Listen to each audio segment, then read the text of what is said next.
Todos deram do que tinham de sobra, enquanto ela, na sua pobreza, ofereceu tudo aquilo que possuía para viver. Querida Assembleia reunida para celebrar esse antepenúltimo domingo do tempo comum, nós bebemos desta fonte inesgotável de grande ensinamento. Esta figura da viúva de Sarepta na Sidônia é a figura de quem é cristão. Um pouco de história é sempre bom e bem-vindo para a gente entender o texto. Estamos no século IX antes de Cristo. Israel passou por uma grande transformação. Vale lembrar que depois que Salomão endureceu as pernas, Israel ficou dividido em dois reinos, Reino do Sul e Reino do Norte. No Reino do Norte estava a governar Acabe, que infelizmente casou com uma figura demoníaca chamada Jezabel. Esta senhora pagã trouxe a cultura de Canaã para a sua terra, fazendo com que o povo de Israel na região norte esquecesse de Deus e começasse a cultuar Baal, a divindade que esta senhora tinha tanta veneração, tanto respeito. O que é que acontece? Acontece que esse Deus é o Deus da fertilidade. Acontece que esse Deus é o Deus da bonância. Mas aí o profeta Elias, quando percebe que Israel tinha esquecido do Senhor, proclama que naquela região 3 anos e 6 meses passarão com uma seca tenebrosa. E começou a fome, porque quando não tem água, quando não tem chuva, também não tem fartura. Vale nos lembrar dos nordestinos, que em época de seca procuravam, hoje não, porque parece que o Nordeste se transformou. Mas em época de seca, quase sempre o destino deste povo era a região sul e sudeste do país. Queridos irmãos, Acabe consultou os gurus para saber o que estava acontecendo. E estes disseram que lá havia um homem chamado Elias que tinha proclamado maldição. Então a perseguição foi ferrenha ao profeta. Aqui abro um precedente para dizer a todos nós: todo aquele que de fato segue nosso Senhor Jesus Cristo, prepare-se para a provação. Leia Eclesiástico 2, versículo 1 seguinte. Prepare-te para a provação. É um falso discurso aqueles proselitistas que dizem: venha para cá porque Deus vai resolver seu problema, venha para cá porque você não vai ter mais fome, venha para cá porque Deus vai pagar suas contas, venha para cá porque os seus problemas serão resolvidos, venha para cá porque você não vai ser perseguido por ninguém. É uma mentira. Queridos, se nós olhamos para os homens mais próximos do Senhor, nas Sagradas Escrituras, nós vamos vislumbrar que estes sofreram muito, a começar da mãe de Jesus. Simeão tinha proclamado uma espada, capítulo 2 de Lucas, versículos 34, 35, uma espada de dor vai te traspassar a alma. Queridos, e que espada de dor é essa? Sofrimento, angústia. O próprio São Paulo, Se a gente olha as Sagradas Escrituras, sobretudo as cartas que ele escreve, nós vamos, por exemplo, 2 Coríntios 11, o quanto São Paulo sofreu. Oh, queridos, não é verdade aquele que diz que segue nosso Senhor e não passa por nenhum problema. Isso não é cristianismo. Isso não é religião cristã. Então o profeta Elias sofreu, fugiu. O Senhor convidou-o para ir a Sarepta, na Sidônia, que fica na região do Líbano. E ao chegar na porta da cidade, ele se depara com uma viúva, uma senhorinha, que estava a procurar uns gravetos de lenha para preparar um pãozinho, a última farinha que tinha na vasilha, para dar a comer o seu filho e a ela mesma, e esperar a morte chegar. Aqui eu abro um parêntese para, talvez, quem sabe, você foi do tempo em que as pessoas passaram por tantos apertos. Às vezes não esperavam nem a empim amadurecer e capava, uma raiz para preparar um café da manhã. Sei lá, arrancava o andu verde antes de amadurecer, porque não tinha nada para comer. Procurava nas casas de farinha um punhadinho de farinha para fazer um beiju e tomar com chá de ervacideira ou coisa que o valha. Tempos difíceis, tempo da Sudene, tempo em que as pessoas trabalhavam cavando poço, esperando a chuva chegar, tempo em que o povo religioso carregava pedra na cabeça para colocar nos cruzeiros da vida, para suplicar aos céus um punhadinho de chuva. Recentemente, assistindo ao jornal, não me lembro a cidade, não sei se era Ipiaú, alguma coisa do tipo. Eu sei que tinha P no meio, só me lembro do P. Uma cidade, uma seca, o pessoal lá só com um punhadinho de água, o povo carregando pedra e rezando a ladainha de Nossa Senhora, suplicando ao céu chuva. Na outra semana a reportagem foi lá e mostrou a inundação. É um povo que ainda confia em Deus. É um povo que tem confiança. Queridos irmãos, que riqueza, quanta bondade tem um coração que se alarga para o céu. Talvez Israel está passando por uma crise de seca, é uma expressão de um povo que tem um coração seco para Deus. Talvez, quem sabe, querida comunidade, essa imagem de um povo que sofre num período de estiagem, talvez, quem sabe, é a expressão de um povo que esqueceu de Deus e fechou o coração para o céu, cultivou apenas os Baals da vida. Quero lembrar a todos nós que coração petrificado, coração que não se abre para Deus, não pode produzir absolutamente nada, senão cardos, cactos ou coisa semelhante. Pode olhar no lajedo, em montanhas de pedras.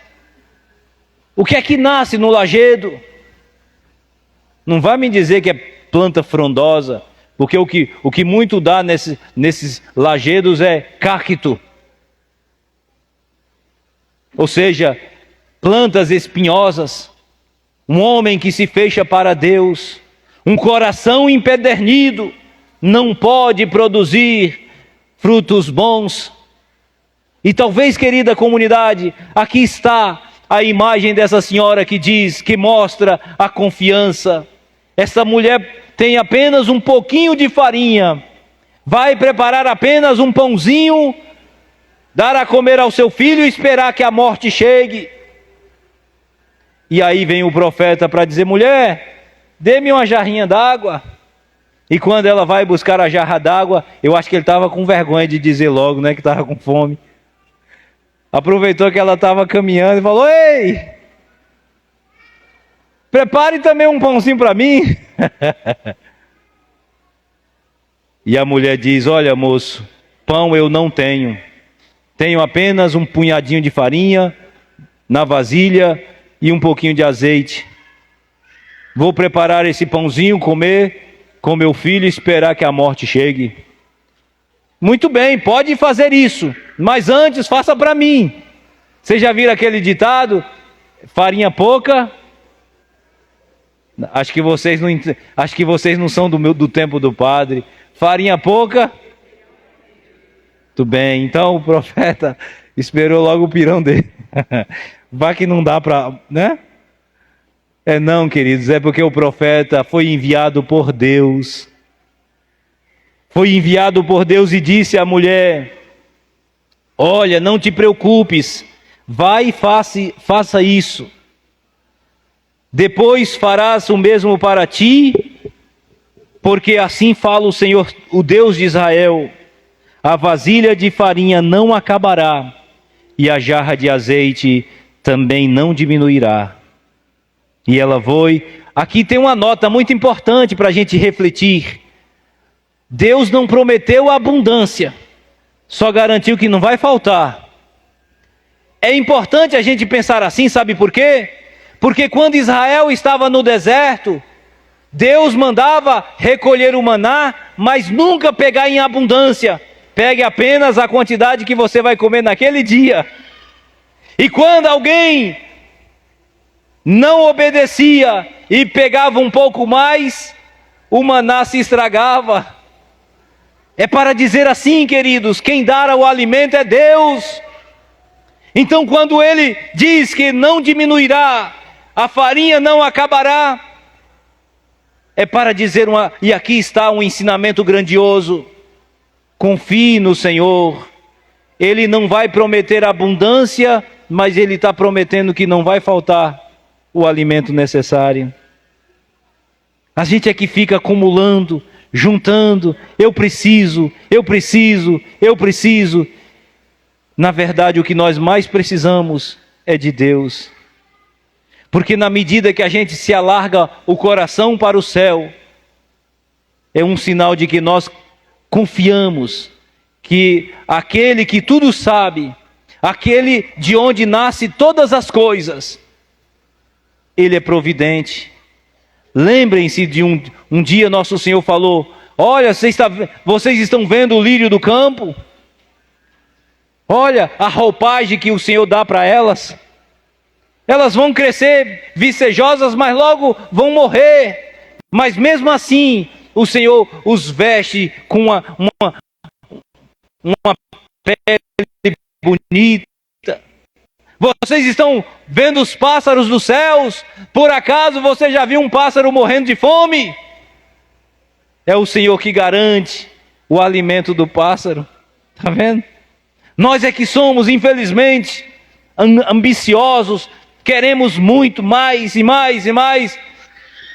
Às vezes a gente nem vive bem o presente, porque a gente está pensando lá no amanhã. É uma loucura. Eu preciso, porque amanhã pode ser que não tenha. A gente nem tem certeza do amanhã. Pode olhar. Quem tem certeza de que amanhã vai estar vivo? Você tem? Eu não tenho. E se você tem, parabéns, porque é sinal de que você já deu um passo mais à frente. Ninguém sabe do amanhã. Por isso que é preciso, queridos, a liturgia de hoje é um depósito de confiança no Senhor. Vocês escutaram a viúva do Evangelho? As suas 2 únicas moedas que ela tinha para sobreviver. E mesmo assim ela confia em Deus. Você é alguém que confia no Senhor? Ou é alguém que confia desconfiando? Lancemos, queridos, mãos das nossas falsas seguranças. Qual é a segurança que nós temos de verdade? Nenhuma. Por exemplo, vocês estão aqui nesse ambiente. Estamos todos vivos, Mas falte o oxigênio que a gente respira para você ver para onde é que você vai. Está vendo como o bicho homem é carente de Deus? Essa água que você bebe, padre, todo mês eu pago, padre, a conta. Falta água na torneira, mas não falta a conta todo mês. É verdade. Mas não vai me dizer que foi a Embase que produziu a água, que não foi. O ser humano não tem a capacidade de produzir essas coisas. O ser humano tem a capacidade de armazenar, de fazer, juntar a água num buraco. Mas a capacidade de construir do nada, só Deus pode. Quando você vê alguém dizendo, eu mando na minha vida, eu sou dono do meu nariz, é um coitado que infelizmente não parou para refletir a vida. A nossa vida é um presente de Deus. Você está aqui por causa da graça que vem do céu. E é isso que a liturgia de hoje quer nos convidar, queridos. Coloquemos a nossa confiança nele, para que, ainda que passe por momentos difíceis de seca, de penumbra, de obscuridade, a gente nunca vai abandonar e desistir, porque o Senhor garante: eis que estarei convosco todos os dias, até o fim dos tempos. Queridos, você acredita nisso? Padre, tem hora que eu acredito que parece que Deus me abandonou. Ele não abandona. Talvez Ele esteja te colocando em xeque, para ver até onde vai a sua confiança nele. Por exemplo, eu sempre creio que uma doença, ela não vem por acaso. Um problema na nossa vida nunca surge do nada. É sempre marcado por alguma coisa, por algum princípio. Pode ser que seja para purificar as nossas faltas. Pode ser que seja para, talvez até ajudar alguém. Padre, como é que é isso, padre?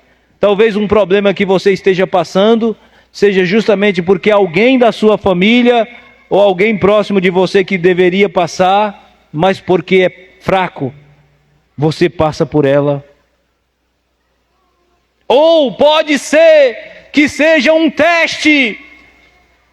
Deus coloca-nos à prova para ver até onde vai a capacidade da confiança nele.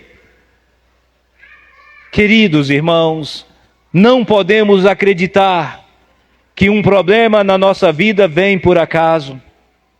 Um cristão não acredita no acaso. Um cristão não acredita em predestinação. Um cristão acredita na providência e na graça do céu. Por isso, querida comunidade, essa liturgia de hoje quer nos ajudar a depositar a nossa confiança em Deus, como esta viúva do Evangelho. Acreditar que é Ele que providencia tudo, é nele que a nossa vida tem sentido, é nele que a nossa vida tem sabor, é nele que a nossa vida tem um tempero saboroso. É por isso que a gente cantou o salmo de hoje, o salmo 145, que diz: bendize minha alma, bendize ao Senhor. Bendiga, querida comunidade, a Deus na alegria, na tristeza, na angústia, no sofrimento. Diga: bendito e louvado seja Deus, como Jó. Se nós acolhemos de Deus as coisas boas, por que não as coisas más? Olha, bendito e louvado seja Deus, disse o profeta. Queridos irmãos, que essa liturgia bendita, neste antepenúltimo domingo do tempo comum, sirva para nós ao longo dessa semana como um incentivo, um impulso para que as dificuldades não venham e nos sufoque de cima para baixo, mas que seja tão somente para nos elevar até a graça do céu. Que essa liturgia nos faça, portanto, refletir sobre isso. Agora, abrindo um parêntese, quero apresentar uma nota das Sagradas Escrituras que é como que um cacetete que mata 2 coelhos numa paulada só. Capítulo 9 da carta aos Hebreus, e aqui eu encerro a nossa reflexão, é apenas uma catequese. Capítulo 9 da carta aos Hebreus, versículo 27, diz o seguinte: o destino de todo homem é morrer uma só vez, e depois vem o julgamento. Guarde essa nota para você no seu coração, porque existem alguns cristãos que acreditam em reencarnação. Tem alguns cristãos por aí que dizem assim: eu acredito em Deus, mas eu acredito também que a alma, quando morre, fica aí vagueando, entra no corpo, entra numa catita, entra num cachorro, entra, sei lá, em qualquer bicho. E não é verdade. Queridos, padre, mas fulano morreu e apareceu para mim. Foi. Eu vi, padre. Você tocou nele? Não. Então não é verdade. Não, padre, mas o senhor está dizendo que eu sou mentiroso? Não estou dizendo que você é mentiroso, mas não é verdade a imagem que você está vendo. Ninguém morre e venha para aparecer. Padre, mas fulano me disse que veio, até falou: olha, celebra uma missa para mim que eu estou enrolado aqui. Queridos, o destino de todo homem é morrer uma só vez, ninguém vai e volta não. Então, se algum reencarnacionista disser para você que alguém morre e volta e fica aí, entra no corpo de Dona Mariquinha, saiba que é uma mentira. Padre, mas fulano chegou a mudar a voz, falou que era Beltrano. Não, isso é fantasia. Isso é coisa da mente, psicológico, viu? Não tem nada dessas coisas. Por que não aparece um estranho? Só aparece as pessoas mais próximas. Você já percebeu, seu diácono? A minha avó morreu, padre. Aí apareceu, eu estava lá, entre dormir e acordar, e eu vi minha avó de branco sorrindo para minha cara. Não era sua avó, era a projeção da sua cabeça. Muito bem. Primeiro coelho matado. Segundo, e aqui é o recado que vai para os protestantes, que dizem que quando a pessoa morre, fica esperando o juízo final, na cova, na tumba, no cemitério. Não é verdade. Quando o homem morre, após a morte, ele apresenta-se diante de Deus num juízo particular. Então, queridos, aquilo que diz o capítulo 7 de Apocalipse: quem são estes, Senhor? Tu é que sabes, meu Senhor. Estes são aqueles que vieram, não virão, não está no futuro do indicativo, mas estão dizendo que já estão lá. Vieram da grande tribulação, lavaram e alvejaram as suas vestes no sangue do Cordeiro, para dizer a todos nós, aqueles que já ganharam o privilégio de estar no céu, já estão, viu? Não está no cemitério esperando chegar, não, já foram julgados, viu? Tá bom? Então guarde isso no seu coração, católico, que quando a igreja fala dos santos que estão na glória, tem alguns gaiatos que dizem: quem disse? As Sagradas Escrituras, viu?